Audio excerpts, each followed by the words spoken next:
Hi everyone. Of all the weird places where I have made a video, maybe this one stands out.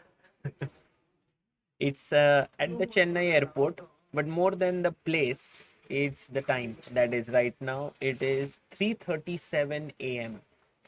Yes, and the reason why I'm here is because I was planning to travel to Chennai to Coimbatore to go with Grandmaster Vishnu Prasanna to the Hatson Academy, where there is an amazing chess academy that is set up by Vishnu and few more trainers.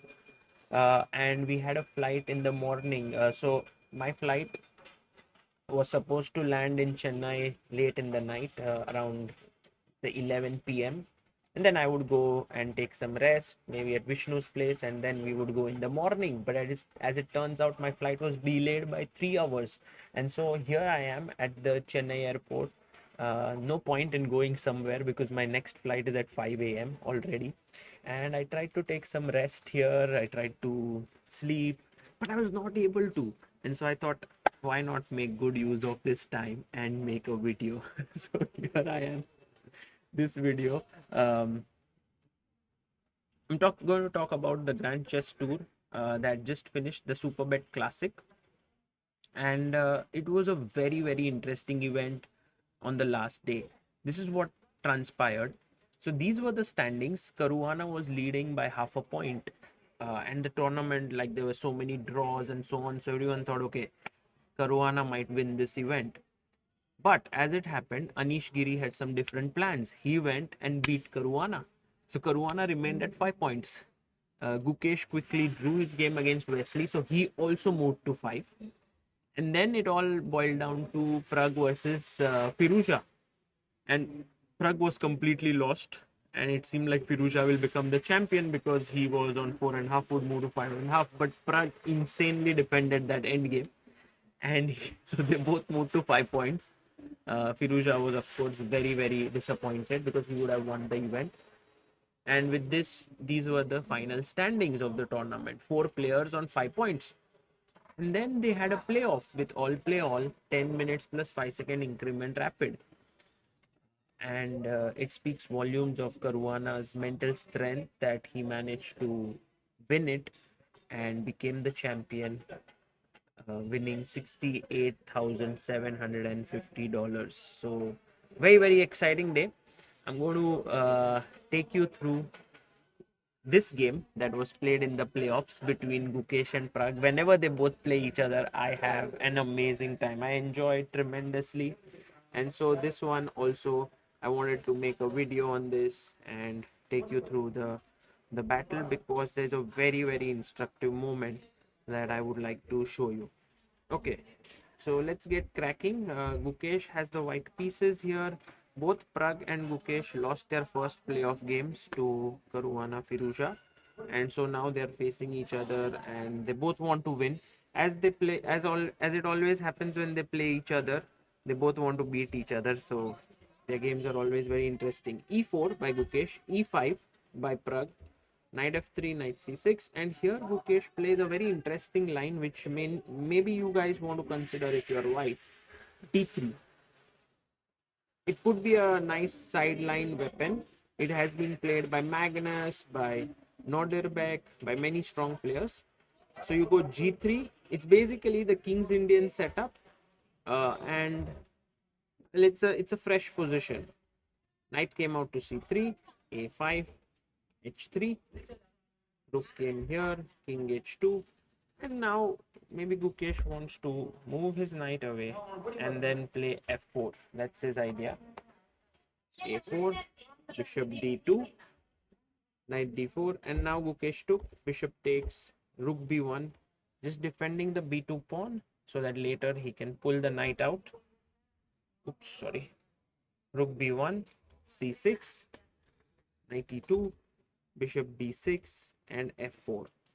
He took, and now you want to take with the pawn, but there are these problems with knight g4 check that could come in, and you get into these problems here. Bishop h3, bishop g4. So that's the reason why here knight takes f4 was played, and then d5 takes, and now Pragg should have taken here, and the position would be around equal, but he decided to actually take back with the pawn. Queen f3, bishop e6, and rook a1. And now Gukesh is slightly better. Rook c8, c3, queen d7, and now rook e2, doubling down the e file,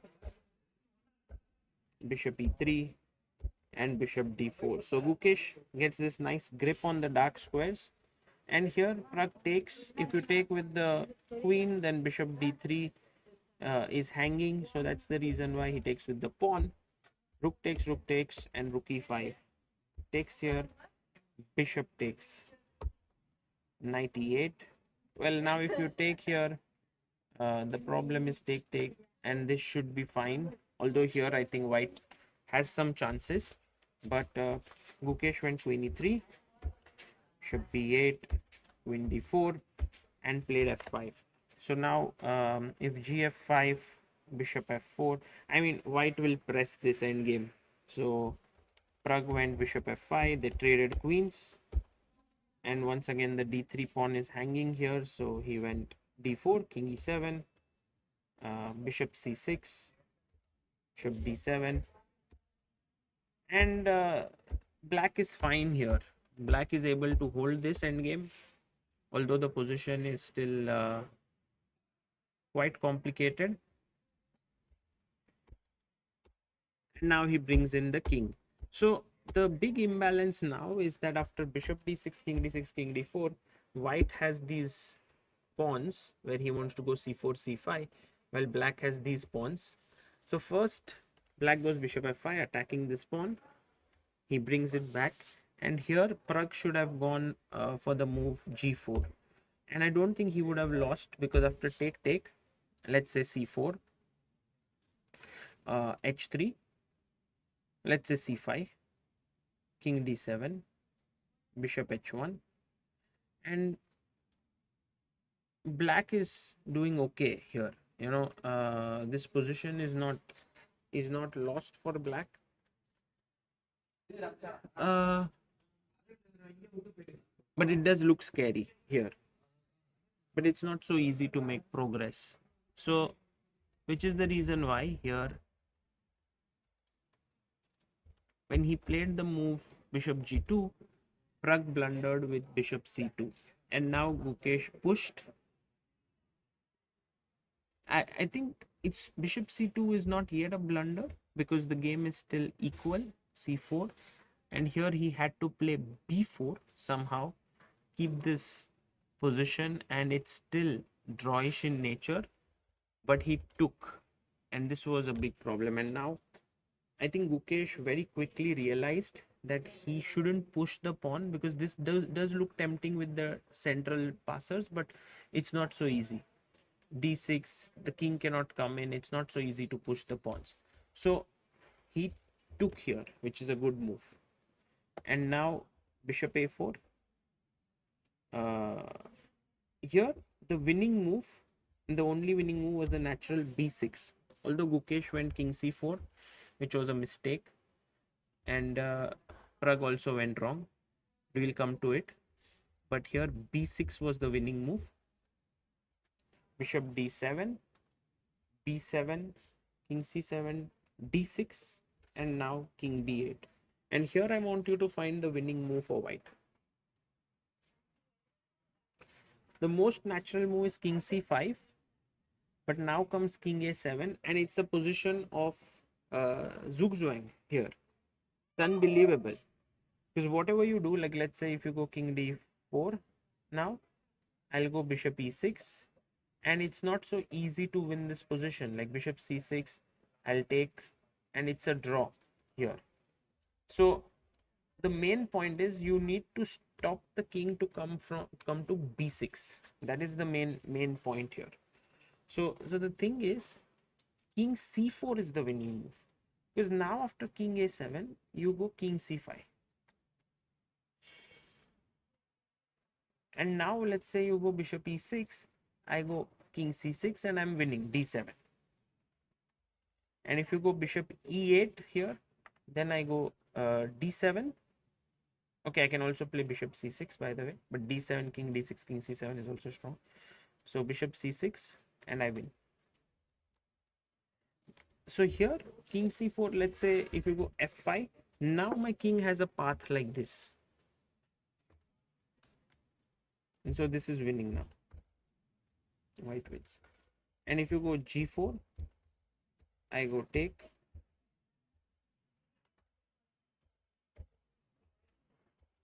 King d4, and now I just come back and win the pawns, and then I'll come back again and win. So in a way, this position is completely winning. King c4 is a brilliant move. Even if you give a check, I go king c5. Now I have two threats. One is to come here and the other is to come here. You can't stop both. So because look, if you do this, and if even if I get just king b6 now, I'm winning, because your king is tied up. Let's say f5, bishop c6, you move your bishop, I play d7, take. Yeah, just winning position here. So he went king c4 instead of b6, and now Pragg had to find this move bishop d1 when he's drawing still, because b6, bishop e2 check, king d4, and now bishop a6, and it's a draw. But he went f5 and then b6, g4, b7, check, king b8, and now it's just easily winning because king enters and Gukesh just managing to win here, king c7 and b8 queen. And with this, Gukesh managed to win this, and although he couldn't win the playoffs, it was an interesting game, as happens with Pragg and Gukesh, often always fighting games that they play with each other. With this, Caruana won, but both Gukesh and Pragg, congratulations to them for finishing joint first, unbeaten, 1 wins, 8 draws. They're just proving that they are the best players in the world now, and not just in their terms of rating, but also in their results. And this is very heartening to see. I'm now going to pack this up, go to I'm at the arrivals right now. I'll go to the departures, meet Vishnu, and then go to Hudson, and I'll bring you the footage from there and what the academy is like, how is it run, and so on. For now, this is Sagar Shah signing off. Bye bye.